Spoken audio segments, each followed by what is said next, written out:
하는 땅이 나옵니다. 예,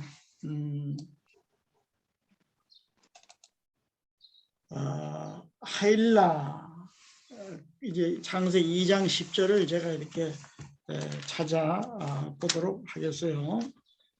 보면은 강이 에덴에서 흘러나와 동산을 적시고 거기서부터 갈라져 내 근원이 되었으니 그렇게 나옵니다.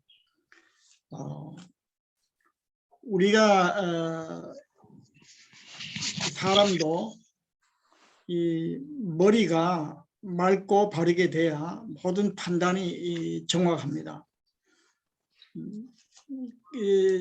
성경도 창세기를 우리가 바로 알게 되면은 그 다음의 것이 눈에 확 뜨입니다. 그래서 그 사도 바울이 그렇게 성경 풀이를 잘하고 또 한 것은 창세기에서 뽑은 거예요, 전부 다. 그래서 창세기에 구속론이 꽉 들었다 그 말이에요. 그래서 창세기에 있는 구속론이 요한계시록까지 흘러가는 겁니다. 이것을 일반적으로 부분 이게 성경을 연구하게 되면은 그런 뜻이 안 나옵니다. 그래서 이제 여기는 이제 안 나왔습니다만은 이미 지나간 얘기입니다만은 성경에 태초란 말이 나오죠. 태초에 하나님이 천지를 창조하시니라.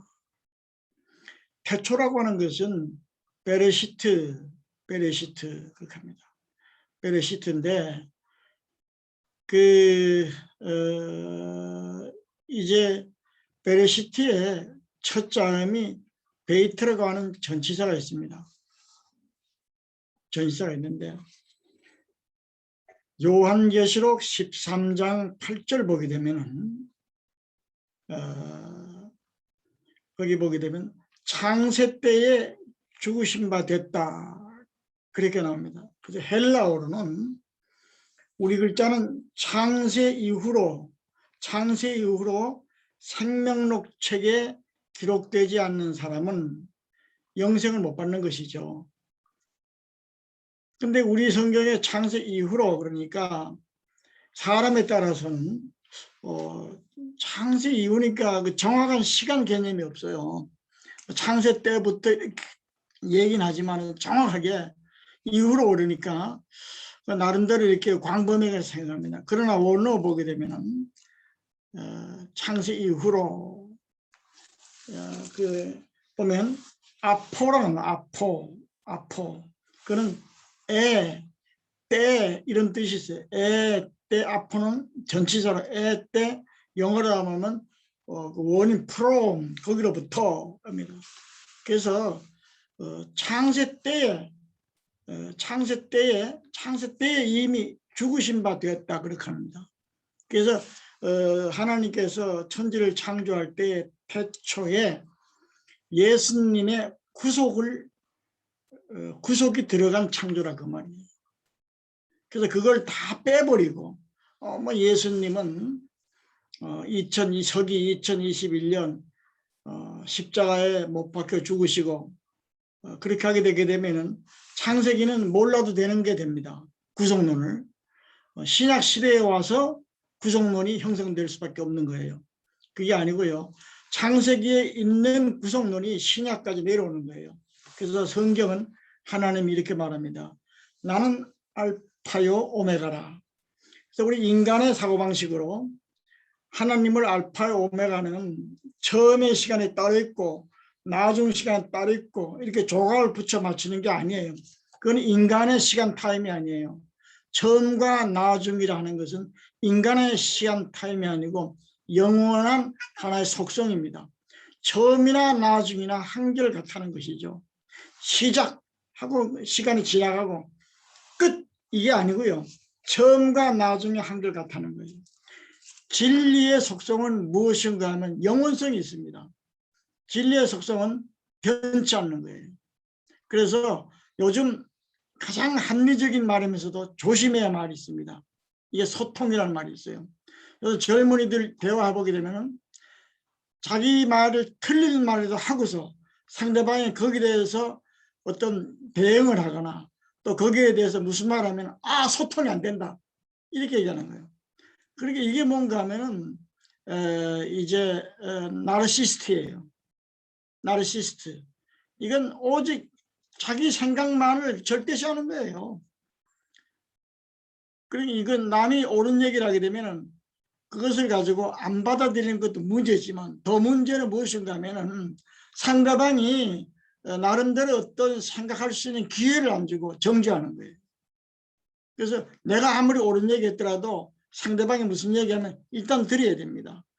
듣고서 그 다음에 3단계로 가서 조율해야지 내가 옳은 얘기를 했는데 나는 옳다고 얘기를 했는데 상대방이 반항하게 되면 소통이 안 된다. 이거 맞으면서도 이상한 겁니다. 이게. 그래서 저는 젊은이들 사회에서 여기서 나이 많은 분들이 굉장히 프레임 씌우는 프레임은 뭐 꼰대 프레임 씌워요. 사실은 옳은 얘기해도 젊은이들이 마음에 안 맞으면 무조건 꼰대예요. 그래서 이게 뭔가 하면은 진리의 부재다. 하나님 보고도 꼰대라 그래야 되거든요. 이게 무슨 얘기하면 옳은 얘기는 말이죠. 처음이나 나중이나 이건 변함이 없어요. 영혼 속에다가 말이죠.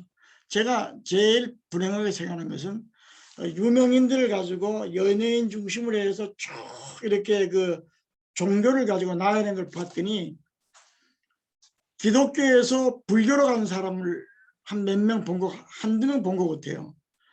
참 그런 사람은 나중에 이제 세상을 떠나게 되게 되면은 무슨 상을 받을 것이냐. 제가 볼 때는 아차상을 받을 것 같아요. 아이쿠 내가 예수 믿었었는데 괜히 불교로 온 거구나. 근데 어떤 분들은 불교에서 기독교로 넘어온 사람이 상당히 많아요. 그래서 그분들 보게 되면은 야 이분 참 복 많이 받았다. 타종교에서 우리 기독교 볼 때 나 같은 사람은 뭐라 그러냐면 소통이 안 되는 사람이에요. 아니 종교를 가지고 무슨 그런 말을 하느냐. 남의 종교를 가지고. 그 사람 말이 세상적으로 맞아요. 오늘 진리는 어떤 소통의 문제도 아니에요. 진리는 변함이 없는 겁니다. 그래서 하나님의 말씀을 가지고 합리적으로 소통하려고 그러면 진리의 생명은 죽습니다. 그래서 하나님의 말씀은 우리에게 올 적에는 성령이 우리에게 지어주어서 감동을 내서 우리로 하여금 그것을 알게 한다 그 말이죠. 자, 하일라는 무슨 말이 하일라? 하일라는 무슨 말인가 하면 모래땅이라는 말이에요. 모래땅. 모래땅을 의미합니다. 하일라는 모래땅이다. 모래땅. 이 모래라고 하는 것은 그냥 우리가 평범하게 넘어갈 것이 아니고 하나님이 아브라함을 불러서 내 자손을 땅의 모래처럼 하늘의 별처럼 이렇게 주신다고 한 겁니다. 땅의 모래처럼. 그렇다면은 모래가 숫자가 많잖아요. 그러니까 많은 숫자를 줄 것이다 이렇게 생각할 수 있어요. 그러나 뭐 그것도 틀릴 말은 아니에요. 그 숫자도 틀리니까 중요한 것은 모래 땅에 있는 하나의 금이나 보석을 한번 생각해 볼 필요가 있다고 말이에요. 하나님은 그 모래 땅에다가 금이나 보석을 묻어두었다. 그래서 하나님의 백성은 모래알처럼 많다는 것이지만 그 속에 금이 있어야 됩니다. 금이 없는 모래 땅은 뭐 그렇게 하나님께서 의미를 뒀겠습니까? 금 있는 모래 땅.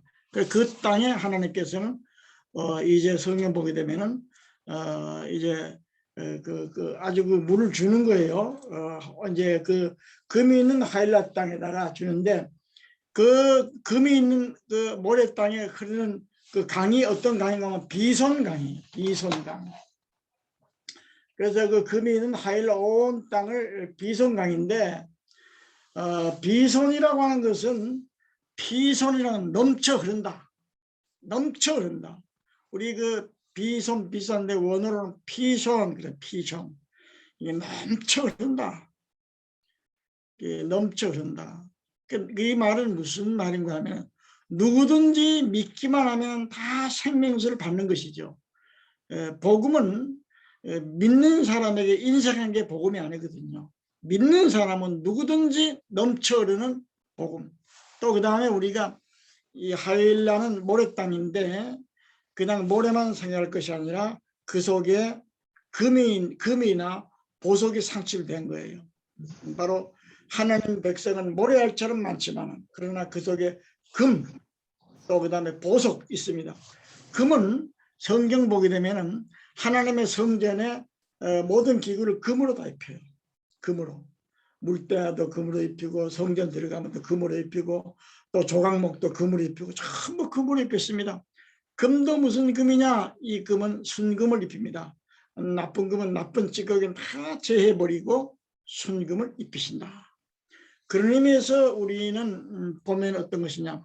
그냥 땅의 모래처럼 숫자가 많다는 것만 생각하지 말고 금이 있는 모래 땅이 되어야 됩니다. 금인. 우리 하나님 백성들은 금 같은 이제 믿음이 있어야 됩니다. 또 금은 또 무엇을 상징하느냐? 금은 예수님의 몸을 상징합니다. 예수님 몸, 금이 있어야 된다 그 말이죠. 차제에 제가 이제 그 하나를 삽입을 하게 되면 이건 뭐 길지만은 제가 핵심만 얘기를 할게요. 신앙이 하나님을 믿는 믿음이라고 하는 것이 급작스럽게 되는 것이 아니고 아담 하와서부터 전수에 내려오는 거예요. 쭉 내려옵니다. 내려오는데 어느 한 날 아브라함이 어느 한 날 노아가 불시에 이렇게 하는 게 아닙니다. 성경에는 그런 기록이 없습니다만은 함축된 기록이 있어요. 그게 뭔가 하면은 창세기 그 보게 되면은 내가 선악과를 따먹으며 죽는다고 그랬습니다. 그랬으면 죽는다는 건 죽은 거죠. 그랬는데 살린다는 것은 죽지 않은 사람에게 적용되는 말이 아닙니다. 죽은 사람에게 적용되는 말이 살린다는 말이에요. 그런데 아담이 이제 창세기 3장 15절 보게 되면은 여자의 후손이 뱀의 머리를 밟아서 박살을 내고 또 그리고 뱀은 여자의 후손을 발꿈치를 물어서 상하게 한다. 이런 말씀이 있어요. 그로 말미암아서 함축된 의미가 어떤 것입니까? 모든 저주와 모든 것을 주님이 대신 짊어지시고 인류를 하나님이 살려주신 겁니다. 아담은 인류의 조상이고 또 그 생명이 인류에게 유전돼 내려오는 것입니다. 그래서 거기서 살렸는데 그때 그 아담이 자기 아내를 향해서 하는 얘기가 있습니다. 그 이전에는 뭐라고 했는가 하면 이샤 해서 여자라고 불렀어요. 하와라고 부르지 않았어요. 그냥 여자. 근데 우리가 그 아담의 부인을 가지고 하와 이렇게 합니다. 하와. 왜 하와라 그런 것을 가지고 의미는 생각하지 않고 그냥 아담의 부인이 하와다 이렇게 합니다. 그게 아니에요. 그냥 아담의 여자는 그냥 이시아인데 창세기 3장 15절을 지나고 난 이후에 보게 되면 하와 그럽니다. 이게 뭔가 하면 살았다. 산자의 어미다. 그렇게 합니다. 산자의 어미다. 산자의 어미다. 그래서 하야 합니다. 이것은 죽었던 그 사람이 살아가지고 이제는 그 하와를 통해서 산자의 의미, 생명, 살아있는 생명들을 이제 낳는 것이죠. 쭉 이렇게 되는 겁니다. 그래서 거기서부터 뭐가 함축이 되냐면 성경 전체에 하나의 내용이 함축됩니다. 어떤 거냐? 성경 전체의 내용. 제가 말이죠. 천주교 신부가 요한계시록을 가지고 프랑스에 가서 전공을 했다고 그래요. 아이고 그 신부는 프랑스에서 전공해서 요한계시록 어떻게 하나 들어봤는데 그래도 그 참 다양한 일이에요. 그분은 전체 요한계시록이 어려우니까 하나를 연구해 가지고 박사학위 받았어요. 어린 양에 대해서 연구했어요. 요한계시록 어린 양. 그거 하나 가지고 박사학위 받았거든. 그래서 제가 이제 그걸 쭉 이제 들어봤는데 그분이 하는 얘기가 무슨 얘기가 그것도 참 감사한 일이에요. 나 신부가 딴소리 할까 봐 걱정했는데 자기가 요한계시록을 연구해 보니까 전부가 예수님에 관한 얘기를 하는 거예요. 그분이. 전부가 예수님에 관한 얘기를 하는 거예요. 참 뭐 그분이 그렇게 얘기를 하는데 그 뭐 정말 아주 좋더라고요. 성경은 전체에서 보게 되면 줄이고 들어가면 뭐가 나오면 예수님에 관한 얘기가 예수님에 대한 설명입니다. 그럼 예수님에 관한 설명이 어떤 것이냐? 예수님 구속에 관한 설명이에요. 이게 뭔가 모든 창조물, 지구 모든 걸 다 합해가지고 줄이고 들어가면 예수님 구속이고, 사람도 보게 되게 되면은 없애고 보면은 사람은 눈에 보이는 게 없어요. 전부 다 이건 탄소에 의해 가지고 다 날아가고, 수소, 원소 해가지고 다 날아가고, 사람은 흑운입니다. 눈에 보이지만. 그래서 우리가 죽게 되면은 그런 것들이 사실적으로 드러나서 전부 날아가고 없어요. 그 사람이 살아있는 예수를 믿는 사람은 죽지 않고 영원히 산다는 말이 초점이 되냐면 사람의 원리를 얘기하는 겁니다. 사람의 원리는 안 죽는 겁니다. 그래서 금이 있는 보석, 그래서 우리 마음속에 예수의 몸이 우리 성전이 우리 속에 있을 적에 우리는 모래알같이 많은 숫자도 되지만 거기에는 하나님 백성이요. 그래서 세상에 사람은 많이 있지만은 금이 있는 모래알, 그것이 하나님의 진정한 백성이 된다. 이렇게 한번 생각을 해봐야 되고요. 그 다음에 또 한 가지는 어떤 것이 있냐. 대개 이제 제가 오늘 뭐 11조를 특별히 강의하려고 그런 건 아니에요. 이거 하나를 이게 가지고도 확산시켜서 설명하는 거예요. 보게 되면은 가장 중심되는 것은 아브라함을 볼 수가 있는 겁니다. 그 다음에 야곱을 볼 수가 있는데 11조를 가지고 무슨 생각을 가진 거 아니, 일반 헌금으로 생각을 하니까 은혜가 너무 안 되는 거예요. 돈만 강조하는 것이고. 왜 그러냐. 11조락을 이렇게 하는 것은, 이것은 내가 돈이 있고 없고 하고는 상관이 없습니다. 원리가. 왜 상관이 없는 거 아니. 하나님의 돈을 주게 되면 하라는 거예요. 돈 없으면 할 수가 없어요. 수입이 없이 내가 11조 하는 것은 감사한금 그런 건 모르지만 11조가 아니죠. 그래서 하나님께서 너 돈을 가지고 100만 원 줄 테니까 11조 하라 그러면 하나님 다 돈 없어요. 어떻게 100만 원 주면 90만 원 내가 갖는다고 하지만 100만 원 다 쓸 때가 있는데 10만 원을 어떻게 하나님께 드리겠어요? 그럼 하나님께서 한 개도 안 줄게. 그럼 속 시원하겠네. 하나님이 100만 원 주고 90만 원 해가지고 10만 원 드리는 게 훨씬 낫지. 하나도 안 주는 게 좋겠어요? 그러니까 인식이 말이죠. 11조는 돈이 있어야 한동안은 그 인식이 비성서적인 거예요. 그래서 그걸 성경에 증명해 드릴게요. 아브라함이 그돌람의 그 연합군대 5나라가 롯이 있는 소돔과 고모라 성을 침략을 했어. 침략해서 포로로 잡아가서 전부 끌고 갔습니다. 근데 아브라함의 생각이 무슨 생각이냐. 자기 조카네 가족이 거기에 있으니까 끔찍이 조카를 사랑했어요. 그래서 가신 318명을 끌고 5개 연합국을 쳐서 물리칩니다. 318명을 데리고 가서 성경 보니까 훈련을 잘 시켰으니 이들을 가지고 물리쳤고 할 수 있겠구나. 역시 훈련이 제일이야. 아마 검객들만 모집을 한가 보지. 이게 틀린 생각이라니까요. 아무리 훈련하고 갈고 닦는다 할지라도 5개 연합국 군대를 무슨 수로 이깁니까? 그 사람들은 뭐 꼬다난 무슨 감랑피박입니까? 군대들은 다 훈련 다 받아요. 그런데 그걸 물리쳤어요. 318이라고 하는 것은 거기에 중요한 뜻이 있습니다. 성경 보게 되면 기도원의 300명의 용사하게 되면 300이라고 하는 그 숫자의 뜻이 있어요. 하나님께서 기도원의 300명의 용사를 보낼 적에 하나님 300명 가지고 되겠습니까? 기분입니다. 제가 그냥 50명 더 차출해서 가겠습니다. 좋아요. 50명 더 플러스 350명. 그건 실패하는 거예요. 하나님이 300명 하라면 300명 하는 거예요. 아브라함의 318명을 데려가라 이렇게 하면은 318명의 뜻이 있어요. 거기에 뭐가 있느냐. 거기에 꼭 단어의 그 318명의 숫자 해석을 제가 기회 있으면 해드리고요. 그 318 속에 뭐가 들어있느냐. 거기에 바로 예수님의 부활과 예수님의 구원을 상징하는 복음의 메시지가 들어있습니다. 거기에 들어있고, 그리고 그 다음에 이제 물리쳐서 데려왔을 적에 누가 아브라함을 맞이했는고 하게 되면은 평화의 왕이 맞이합니다. 멜기세덱이라는 것은 뭘 얘기하나? 멜렉 왕입니다. 그 다음에 제사장 멜기세덱 제사장이 와가지고 그는 족보도 없고 아무것도 없어요.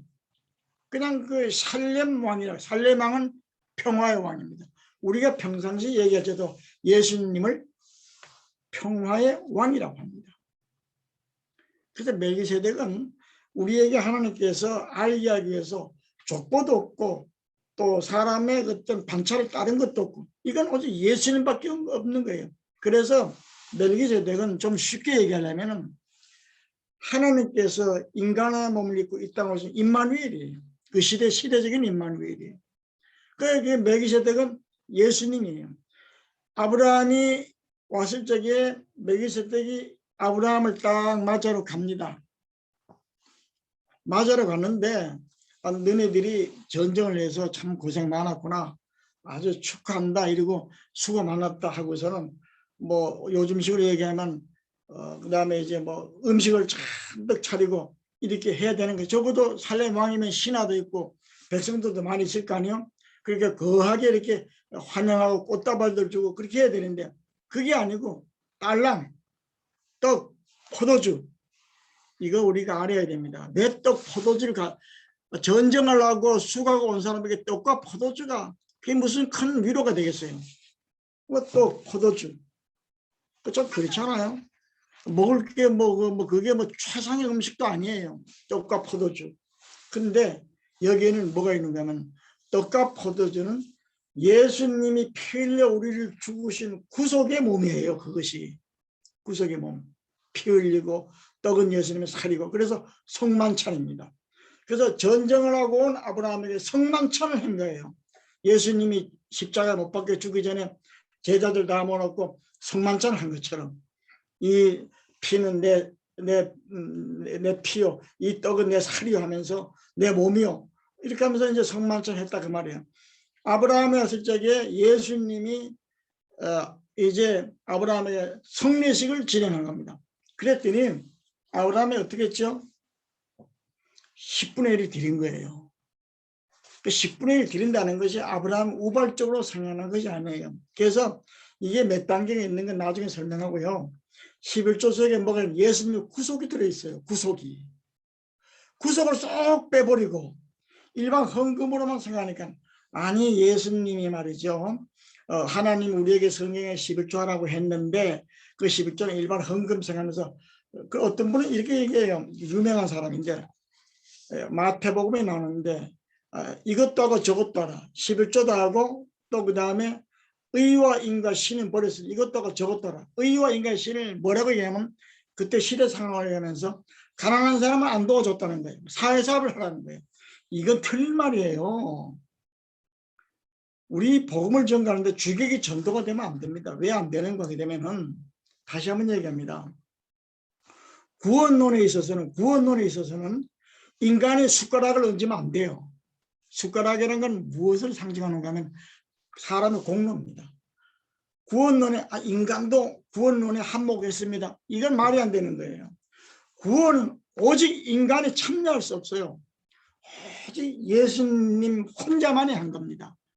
예수님이 피 흘려 우리를 구원했는데 숟가락 탁 얹고 나도 좀 고생하고 나도 도 좀 닦았고 나도 좀 이렇게 경건했으니 나도 뭐 구원 한몫 있어야 되지 않겠습니까? 이건 아니에요. 그 다음에 또 한 가지 그래도 구원론은 오직 믿음이에요. 믿음에다 뭐 내 행위요 도덕이요 이런 걸 갖다 집어넣으면 안 됩니다. 인간의 행위가 바르면 지가 얼마나 발라요. 인간의 도덕은 지가 얼마나 도덕이 있어요. 행위가 바르게 사는 사람도 말이죠. 말 한마디 하면 삐쳐가지고 그냥 앙심을 가지고 아닙니다. 그거는 그게 아니고요. 그 다음에 이제 행위는 어떤 것이냐 이건 행위. 오직 구원은 오직 예수님이 그 다음에 인간은 믿음인데 믿음은 뭐가 믿음이냐 하나님 말씀에 순종하는 게 믿음이에요. 그 아브라함의 믿음의 그 성격이 뭔가 하면 순종이잖아요. 이삭을 바칠 것도 순종이고 다 순종. 하나님 경영하는 것도 순종이고 창세기 12장도 순종이고 순종 속에 뭐가 들었습니까? 도덕이고 윤리고 거룩이고 뭐 다 들어있습니다. 하나님의 순종하는 사람 치고서 도덕적이 않은 사람이 어디 있으며 하나님에게 순종하는 사람 치고 행위를 방탕하는 사람 누가 있습니까? 내가 믿음이 좋다고 하면서 방탕한다면 그게 믿음입니까? 죽은 믿음이지. 산 믿음은 하나님께 순종함으로 말미암아 하나님 의를 이루는 거예요. 그래서 구원론에다가 무슨 뭐 행위를 해야 구원받는 이런 말 하지 마세요. 믿음으로 구원받는데 그 믿음이 무슨 믿음이냐? 이것은 하나님 말씀에 순종하는 믿음이 믿음이에요. 오늘날 슬기로운 다섯 처녀와 어리석은 다섯 처녀가 있는데 슬기로운 다섯 처녀는 늘 성령의 그 마음에 있어가지고 하나님과 동행하면서 순종하는 생활하고, 어리석은 다섯 처녀는 머리에만 예수가 들었지 삶 속에서는 예수가 없어. 예수가 없으니 경건도 없고 순종도 없고 그렇습니다. 그래서 우리가 괜히 오해를 해서 구원론에다가 인간의 행위를 집어넣으면 안 됩니다. 구원론하고 믿음으로 구원받는 믿음의 해석을 바로 해줘야 됩니다. 믿음의 해석을 바로 해주지 못하고 그 믿음을 가지고 도덕으로 추적시키면 안 된다고 말이에요. 그리고 예수 믿는 사람도 그 믿음을 가지고 경건하도록 교육시켜야지, 믿기만 하면 구원받는다고 해서 행동을 올바르지 않으면 그건 믿음이 아니에요. 그 믿음은 그건 죽은 믿음이죠. 그래서 11조 속에도 뭐가 들었느냐?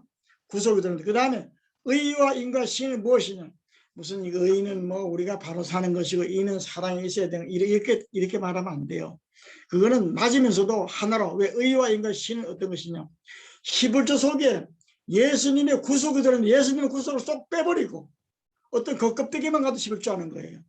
그래서 유대인들이 이제 예수님 당대 예수를 왜 배척했습니까? 그 예수님이 나사렛에서 태어났다니까 나사렛에서 무슨 선한 것이 있겠느냐? 그러니까 구속론을 다 빼버린 거예요.